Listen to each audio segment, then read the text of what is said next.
Hello, today is Friday, May 3rd, and welcome to episode 331 of Fault Lines, the National Security Institute's podcast that gets you quickly up to speed 3 times a week on the national security and foreign policy debate shaking up America. And it's going to be Senior Fellow Day here on Fault Lines. I'm NSI Senior Fellow Lester Munson. I'm joined today by 3 other Senior Fellows, Morgan Vigna, Bishop Garrison, and Andy Kaiser. Good morning to everyone. We are going to talk about democracy in the Solomon Islands. The Solomon Islands has a new prime minister, Jeremiah Manele, who, after several weeks of voting and politicking, has emerged as the new leader of this island chain that is, as we say in international affairs, strategically located across shipping lanes in the Indo-Pacific and has been the scene for international disputes between China, Australia, the United States, the East and West generally, if you choose to look at it that way.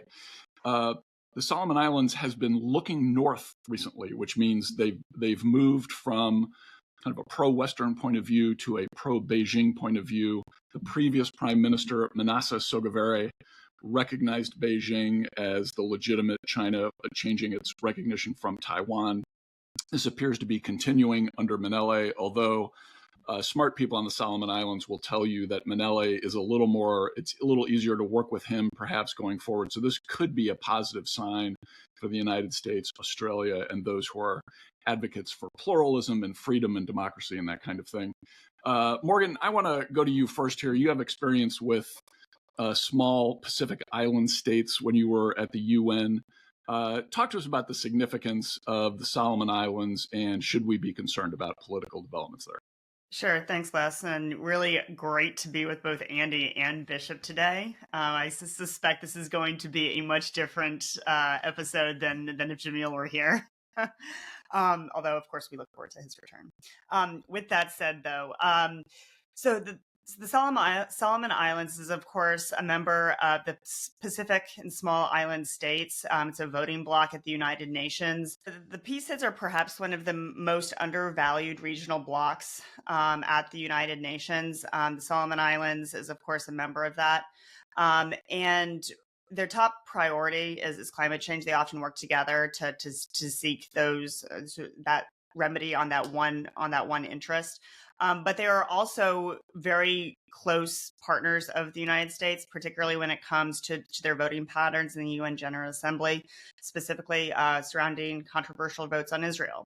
So with that said, though, the PSIDs have just not, we have not, as the United States, whether it was the Trump administration or previous administrations, have not been attuned to China's encroachment in that region.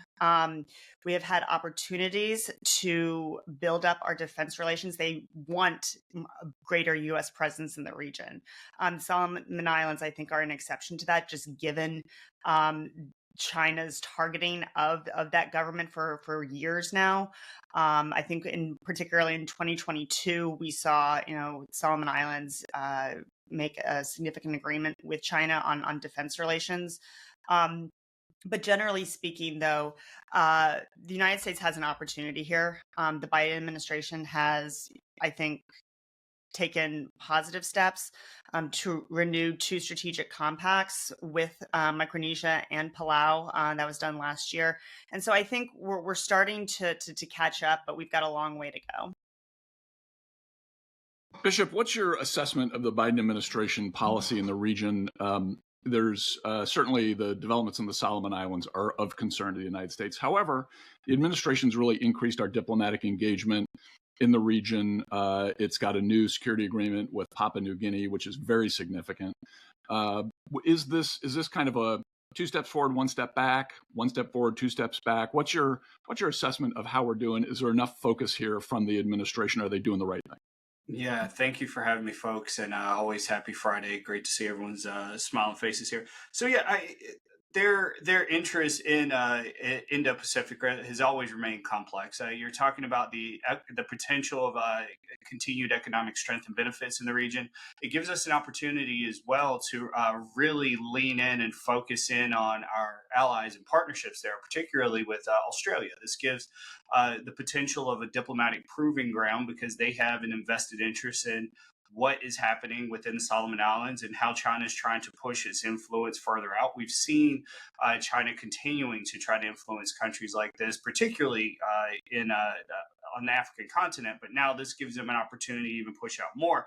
And I think the look north policy that Solomon Islands and Manele are really looking to leverage is going to be interesting because they're talking about having Beijing be kind of a guiding light in terms of their policies and how they engage the world, but they're also looking to keep strong ties with the Western regions and with the Australians. Like he has said that very specifically. So it's going to be interesting to see how everyone tries to balance out these potential influences across the board.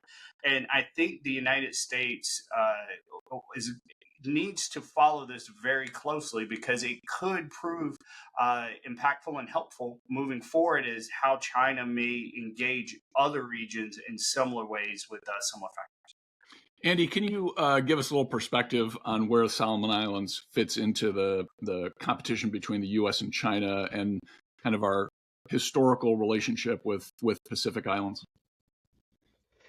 Yeah, absolutely. So it's been, a key region going back, certainly all the way to World War II, where there were a number of battles. So you mentioned the shipping lanes.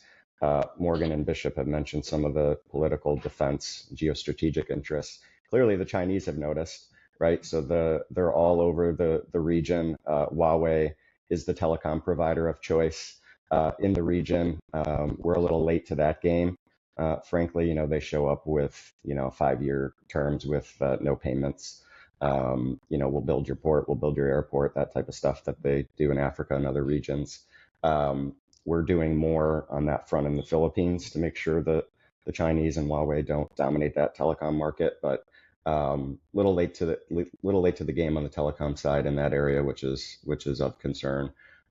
We mentioned some of the diplomatic presence. The U.S. has opened an embassy there for the first time in many years. They opened that last year. 2 other embassies have opened. So I do think you're seeing some diplomatic interest. I think we're seeing a bit of defense interest, which is good. The piece that might be missing is maybe the most important one, which is further economic engagement. The election we saw, just last month, as is typical with most elections, ended up focusing on domestic politics, domestic economic issues, kitchen table bread and butter issues, right? And if we're not in that conversation in the way that the Chinese are, right, we'll come and we'll bring trade, and they don't tell you the bad stuff, like we'll bring Chinese workers to make it, and in the rest, and debt trap diplomacy. But initially, it sounds great, and we do have to step up our game on that front, I think, Les.